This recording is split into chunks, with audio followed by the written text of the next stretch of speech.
பொடியாக்கி அந்த குழந்தையை கொடுத்துருக்காங்க. ஆக்சுவலி என்னன்னா அந்த குழந்தைக்கு ஏதோ உடல்நலம் சரியில்லாம இருந்திருக்குன்னு நினைக்கிறேன்.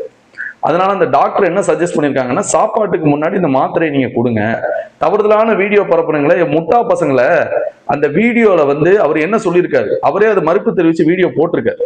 ஆக்சுவலி என்ன, குழந்தை அந்த மாத்திரையை சாப்பிட்றப்ப அந்த குழந்தை மாத்திரையை விழுங்க மாட்டேங்குது, துப்பிடுது.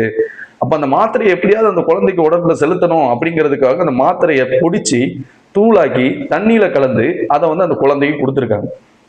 ஆனா இதை சமூக வலைத்தளங்கள்ல தமிழக வெற்றி கழகத்தை தவறுதலா பரப்புரை செய்திருக்க காரணத்துக்காக அவர் ட்ரக் யூஸ் பண்ணாரு. அறிவு கெட்டவங்களா? 1.5 வயசு குழந்தைக்காக ட்ரக்ஸ் கொடுப்பாங்க? உங்களுக்கு கொஞ்சமாச்சு அறிவு இல்லையா? நீங்க அரசியல் காழ்ப்புணர்ச்சின்னா அரசியல் மீதான விளம்பரத்தை வைங்க, அரசியல் மீதான குற்றச்சாட்டை வைங்க, கருத்து அரசியல் ரீதியா வைங்க.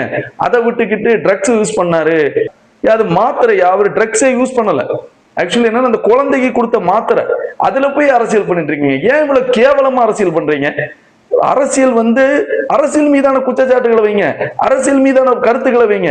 அதை விட்டுக்கிட்டு போதைப் பொருளை யூஸ் பண்ணாரு. இன்னைக்கு அவர் போதைப் பொருள் ஒழிப்பு மாநாட்டுக்கு மாரத்தான் போட்டியை தொடங்கி வச்ச ஒரே காரணத்துக்கு வேண்டி அவர் போதைப் பொருளை யூஸ் பண்ணாருன்றீங்க. சின்ன சின்ன குழந்தைகிட்ட எல்லாம் அரசியல் பண்ற அளவுக்கு தரங்கட்ட அரசியல் நீங்க பண்ணிட்டு இருக்கீங்களா?